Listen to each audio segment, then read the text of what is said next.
ये वीडियो उनके लिए है जिनका लो बजट है और उन्हें समझ नहीं आ रहा है कि किस कैटेगरी में डील करना है। किस तरह के प्रोडक्ट से स्टार्ट करें और किस तरह के प्रोडक्ट्स में डील करें ताकि हमें लॉस ना हो, या कौन सा प्रोडक्ट बेस्ट होगा आने वाले टाइम के लिए। दोस्तों, आपके दिमाग में ये क्वेश्चन ज़रूर आ रहा होगा कि हमने ई-कॉमर्स बिज़नेस स्टार्ट कर दिया और हमें ऑर्डर्स नहीं आए, या फिर रिटर्न्स आ गए, या फिर फेक ऑर्डर्स आ गए, या फिर ऑर्डर कैंसल हो गए, तो हमें लॉस हो जाएगा, या फिर हमारा प्रॉफिट कैसे निकलेगा? ये सारे क्वेश्चंस आपको डिस्टर्ब कर रहे होंगे आपके ई-कॉमर्स बिज़नेस स्टार्टअप से पहले। तो टेंशन मत लीजिए, इस वीडियो में बताने वाला हूँ कि कैसे आप अपना बेस्ट प्रोडक्ट्स भी मंगवा सकते हैं और कैसे भी आपको लॉस भी नहीं होगा। मान लीजिए आपका बजट है 2, 5, 10,000, तो कैसे आप अपना बिजनेस स्टार्टअप की जर्नी स्टार्ट कर सकते हैं? पहला ये जानना ज़रूरी है कि लॉस क्यों होता है। तो अक्सर ऐसा होता है कि कस्टमर ने जो प्रोडक्ट मंगवाया होता है, उससे प्रोडक्ट डिफरेंट मिलता है, या फिर ट्रांसपोर्ट के टाइम प्रोडक्ट डैमेज हो जाता है, या फिर कस्टमर का जो एक्सपेक्टेशन था, उससे प्रोडक्ट डिफरेंट मिलता है, या जो प्रोडक्ट था वो वर्थ इट नहीं रहा हो, इसलिए वो कस्टमर रिटर्न्स ज़्यादा होते हैं। मान के चलते हैं जो आपके एक प्रोडक्ट का प्रॉफिट है वो 50 रुपीज है। अगर एक भी रिटर्न आते हैं तो उसपे फॉरवर्ड शिपिंग का लेबर चार्ज भी लगता है और रिवर्स शिपिंग भी होता है। और उसके बाद अगर आपने कोई भी एक एड रन किया है तो उसके भी चार्जेस लगते हैं। मतलब जितने का आपने प्रोडक्ट सेल नहीं किया होता है उससे ज्यादा का आपको लॉस हो जाता है।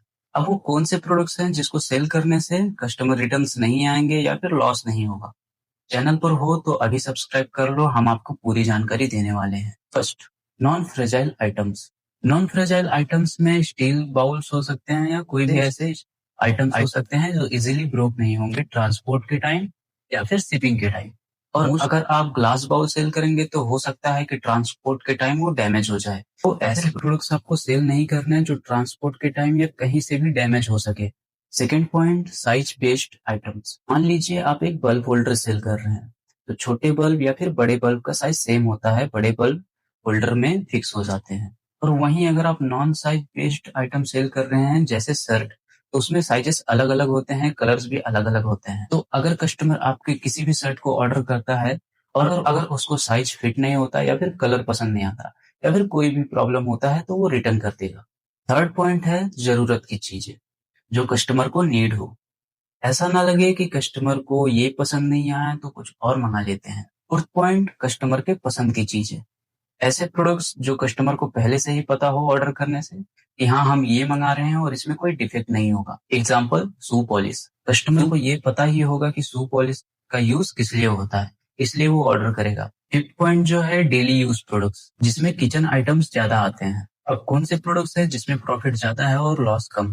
होम एंड किचन आइटम्स, जिसमें ऐसे प्रोडक्ट्स आते हैं जो मार्केट में ना के बराबर हो। मान लीजिए एक वुड का चम्मच हो जो आप सेल कर रहे हैं ऑनलाइन, तो वो कॉमनली किसी भी किचन आइटम की दुकान पे मिल जाएगा। और अगर आप उसी के जगह पे एक इलेक्ट्रिक रोटी मेकर सेल करते हैं तो वहीं पे वो मार्केट में बहुत कम होता है, जिसकी वजह से आपको सेल्स आना स्टार्ट हो जाएंगे। सेकंड जो है गिफ्ट्स, जिसमें आपको अलग अलग वैरायटीज के गिफ्ट्स भी मिल जाएंगे। बर्थडे गिफ्ट्स हो गए, ऑफिस गिफ्ट्स हो गए, या फिर कोई भी कैजुअल गिफ्ट्स हो गया। ऐसे बहुत सारे कैटेगरीज आ जाते हैं गिफ्ट्स में। मान लीजिए अगर आप कोई ऑफिस गिफ्ट सेल कर रहे हैं तो उसमें बल्क ऑर्डर आने के भी चांसेस बढ़ जाते हैं और उसमें मल्टी ऑर्डर्स भी आने के चांसेस बढ़ जाते हैं। क्योंकि एक प्रोडक्ट जो होता है, मान लीजिए ऑफिस में पड़ा रहता है, किसी और एम्प्लॉय ने उस प्रोडक्ट को देखा, उसे भी पसंद आया, उसने क्वेश्चन किया और वही प्रोडक्ट आपके इससे मंगवा लेगा।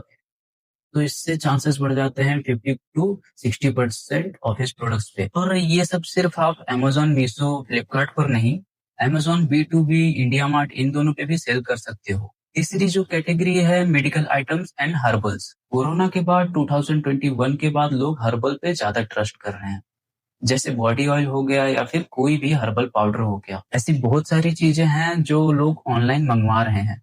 मेडिकल आइटम्स और हर्बल आइटम्स में रिटर्न नहीं है। आपने ऑर्डर कर लिया और फिर आपको यूज कर रहे हो, उसके बाद आपको पसंद नहीं आया, स्मेल पसंद नहीं आया, फिर काम नहीं कर रहा है, असर नहीं कर रहा है, तो रिटर्न नहीं कर सकते हैं।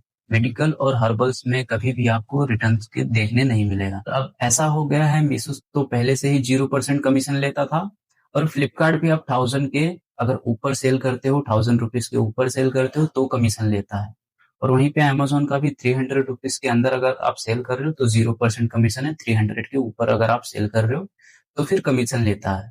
बट अमेजोन भी धीरे धीरे अपना कमीशन रेट बढ़ा देगा, 1000 रुपीज वो भी करने वाला है। जो भी अदर चार्जेस होते हैं वो सब कम होने वाले हैं।